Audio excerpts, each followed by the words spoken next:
So if you aren't up to date and you haven't seen my previous videos, this is my BMW M2 competition, which I bought in this state here with the wheel ripped out and some nasty structural damage. It did also have all the airbags deployed, and you can see the extent of the damage to the structure here, where it was quite heavily pushed in. So we're going to fully repair the rest of the car in this video, and at the end of the last video I'd finished it off where I'd bought the wrong disc and the wrong caliper. So here basically what I was doing was installing the new caliper and the new disc, and you can see here how I got it mixed up, because the other caliper looks identical but is actually quite a bit smaller, and I didn't realize they came in two different sizes.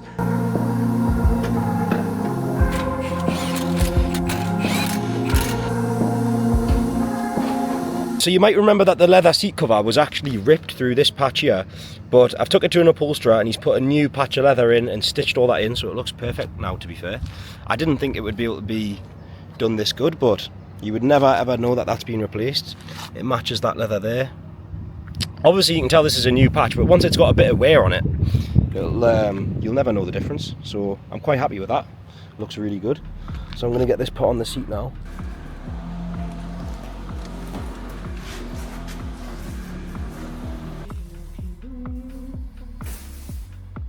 What I'm doing here is just assembling all of the seat back together. There's some electrical connectors which need to go back into place, and then the front leather section sort of clips over onto the back plastic section. You can see here I'm just rolling it over and it sort of clips into place. It's quite interesting how they're put together, to be fair, but this wasn't my first time doing it. I've had to do this before on the exact same seat, so it wasn't too bad. And now if you actually look at the new patch of leather compared to the rest of the seat, I don't really think you'd ever be able to tell that it's been replaced. The only noticeable difference is that the new patch is obviously brand new and the rest of the leather is worn, but once the seat's been climbed in and out of a few times, it's gonna get a bit of wear on it, and I don't think you'd be able to tell the difference whatsoever. So I was really happy with this. It looks great. I was a bit uncertain at the start because I've never had something repaired like this before, so I wasn't sure how it would turn out, but it looks really good, so I was really happy with this. So not only did I save a lot of money on repairing that seat cover, I've actually saved quite a bit of money repairing this wing mirror as well. So the bottom section that you can see I'm replacing here was actually replaceable, which saved me a lot of money because a complete wing mirror is about £300, and I managed to buy that bottom section for just £60. So that cost me £60 to fix the wing mirror. So that was a good little saving there. And then to finish it off, I got some carbon fiber mirror caps. This car has a lot of carbon fiber on it. It has carbon fiber on the rear diffuser, on the exhaust tips, and quite a lot of carbon fiber on the interior as well. So I thought I'd just keep the theme all around the car. I am also going to be giving this car away, so make sure you stick around to the end of the video to hear all the details around that and how you can enter.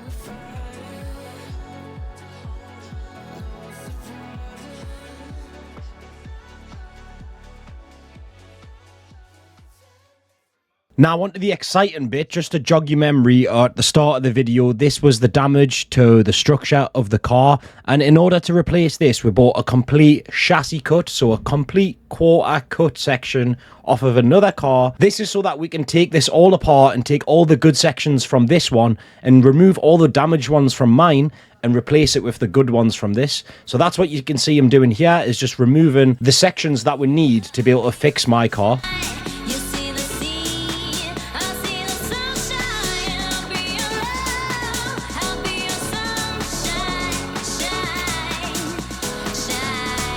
Here you can see all of those sections removed from the chassis cut. There actually is quite a few layers to this. You can see the damage here behind the outer skin on the M2, where those panels which overlap each other are all pushed in. There's about 3 or 4 different layers. They all overlap. And you can see side by side here the difference. So that gives you sort of an idea of how badly damaged the M2 panel actually was. You can see how crumpled up it all is. And then here is all of the other sections side by side. So these are the sections which sit behind the outer skin. And these were all dinted in as well. You can see the difference in them side by side.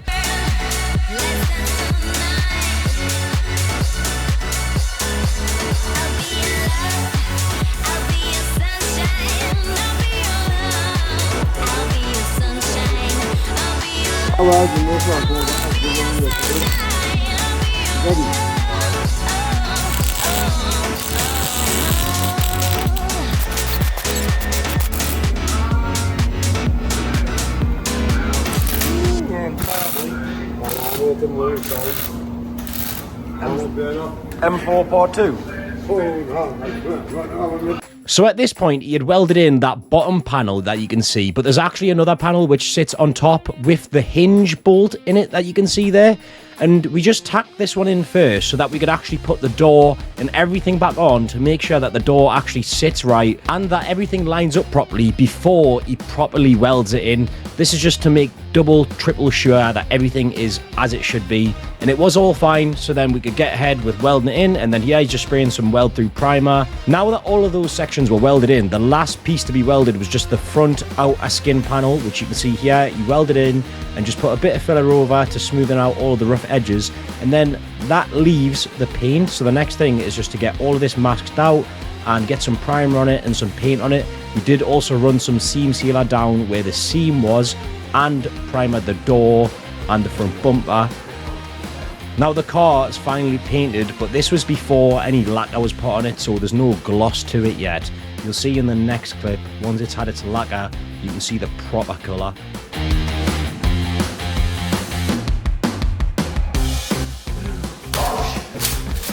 Might give you a bit to the...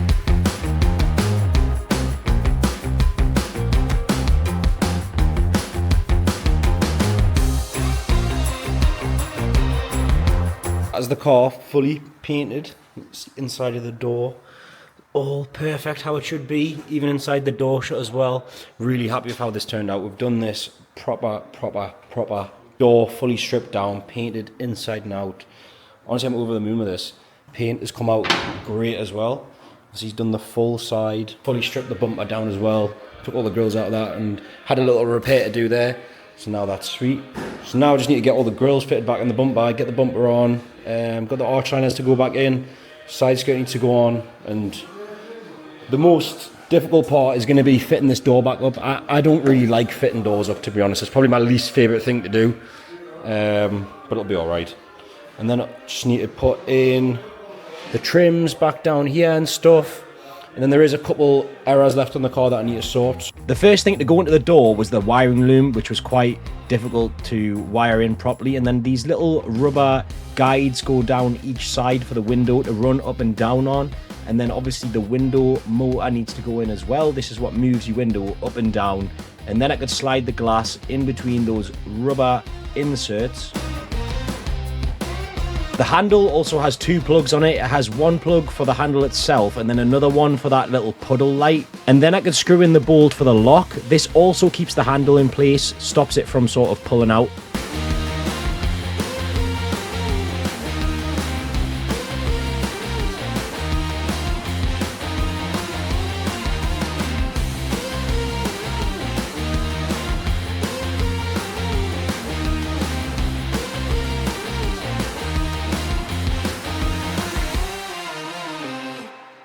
Assembling the bumper was the next thing to do after the door, so just putting all the grills back into the bumper and the parking sensor loom. Once all of this was back together, we could put the bumper and the side skirt back onto the car. You can see we're just putting the side skirt on here, and there's a little bracket which sits behind the side skirt. And to complement all the other carbon fibre on the car, I got some carbon wing badges which look really nice, so that was to go onto the wing.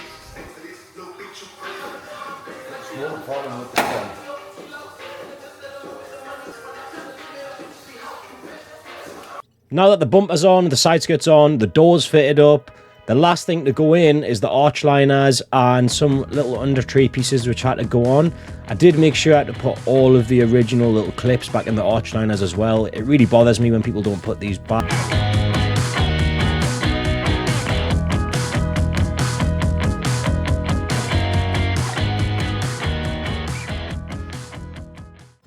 So I've got the M2 back from the paint shop, and you can see everything's been painted, which I've showed you in the previous clips just there.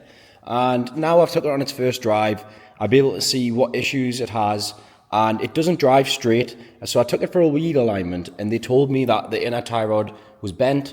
Stupidly, I didn't replace this. I do always say to replace every suspension component when it's had damage in that corner. To be honest, I don't know why I didn't change it. It's just stupid.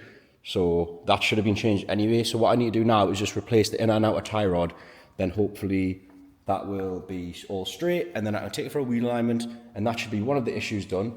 It also needs the bonnet gap aligning because we just chucked it all together at the body shop yesterday and we didn't get time to do the panel gap. So that's another thing I need to sort. And on the inside, I've actually misplaced the cable. So there's a cable that goes from the door lock to your door handle so that when you pull the handle, it actually opens the lock.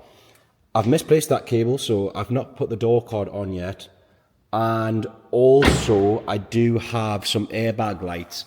And on my diagnostic machine, I'll run through it in a minute. It has faults for the ACSM, which is the airbag module. So I've had to get a new airbag module, and I'm actually going to program that in, and I'm going to show you how I do that. But first, I'm going to change the in and outer tie rod, get that out of the way. And I also forgot to plug in the parking sensors.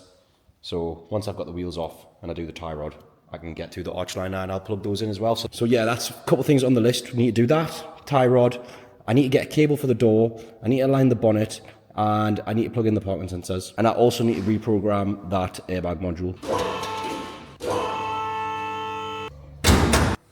You just want to squeeze together and that pulls off like that.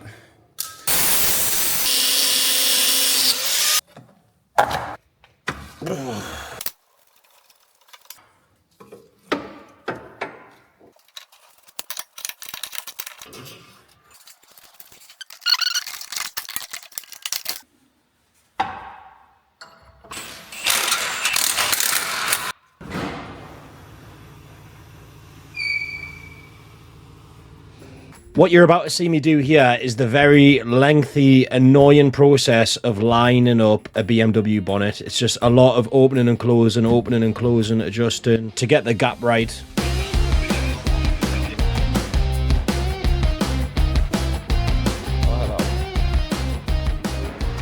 Hello. So I've just got the M2 back from a 4-wheel alignment, and I do have the alignment sheet here, so I'll show you the printout. I don't really know. Oh, that's the receipt. I don't really know too well what I'm looking at, but I can see a lot of greens, so I know that that's good.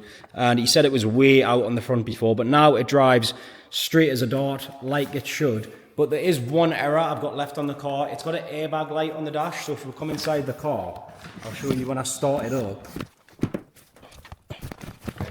So when I start the car up, it has an airbag light on, and then on the display, if we come to notifications, it'll pop up there, restraint system. So what I've done is I've connected my diagnostic machine here, and we're just going to read through the codes. And a lot of people do ask what diagnostic scanner I use, and this is the Topdon X-Link, Topdon Phoenix X-Link. But before I used this Topdon, I did actually have a different Topdon device before, and it did also let you do what I'm about to show you that I'm going to do on this one here. This one is really great actually because it has a high-speed function for scanning.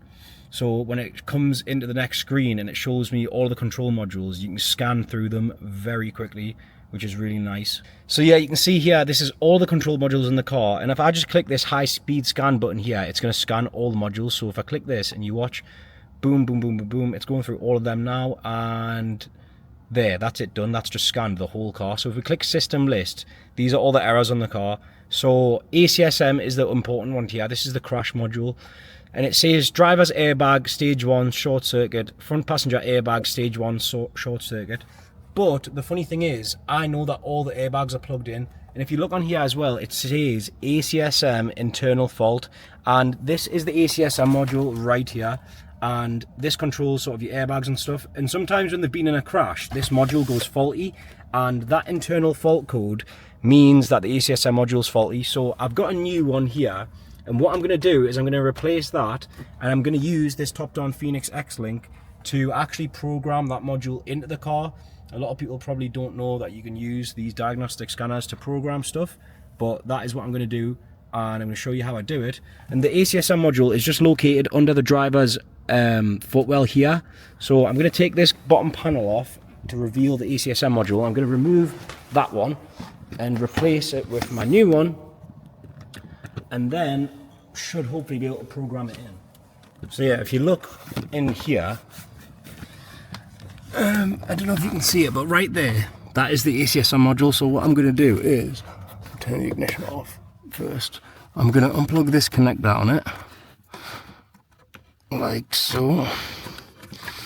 I'm going to unplug this other connector on it, like so, and then,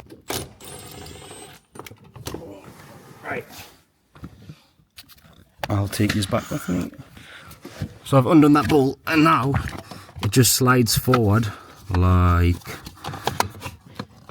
so. There we go.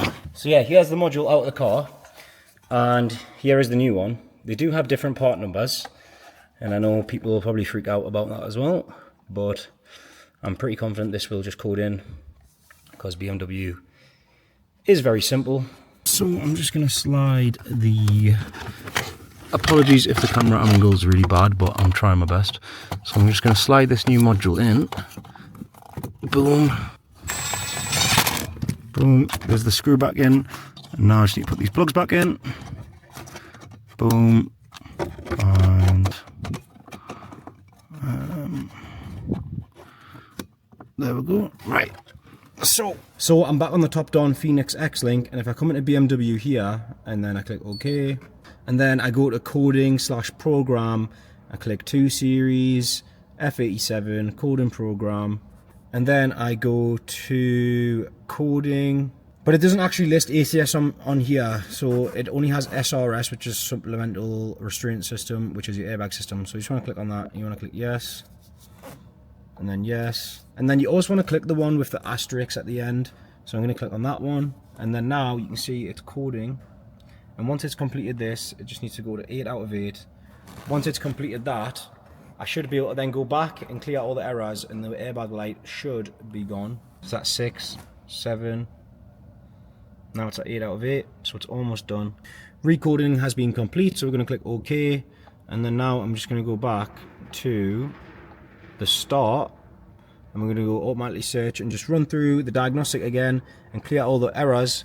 But these diagnostics machines do let you do a lot more than what I've just showed you. You can code a lot of things, and there's a lot more than just coding than it does. You just have to sort of mess on with them and figure out all the menus for yourself. So now we're back to this screen. I'm just going to click high speed scan again. It's going to go through all the control modules, and then we're just going to clear off all the codes straight away. So clear DTCs, clear.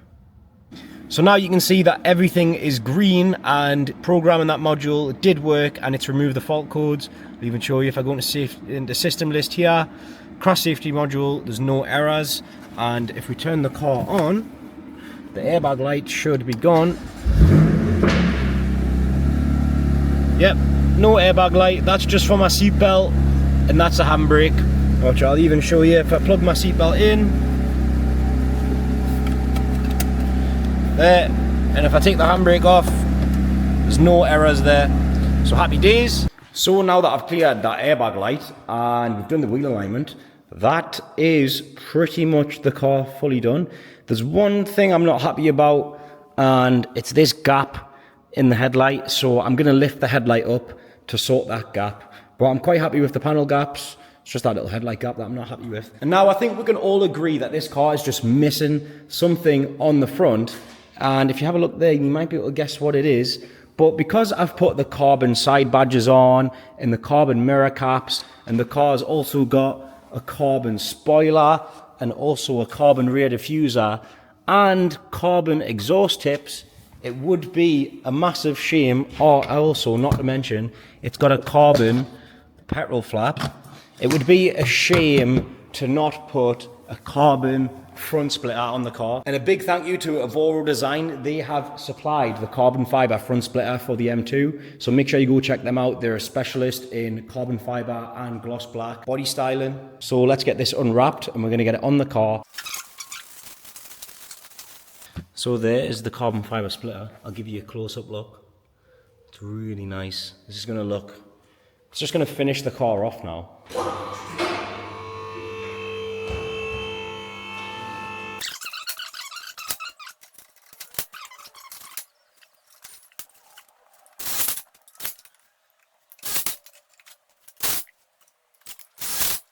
There is the splitter all installed, and wow, that does just make such a big difference to the front of the car. I've not even dropped it on the floor yet. Once I drop it on the floor, it's going to look even better.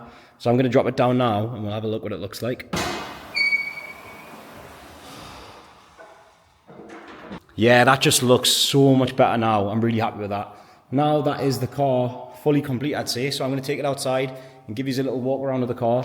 Now that has just completely finished off the front end look on this car. It just goes so well with the rest of the carbon. And I am going to be raffling the M2, so if you want a chance to win it, the link will be in my description.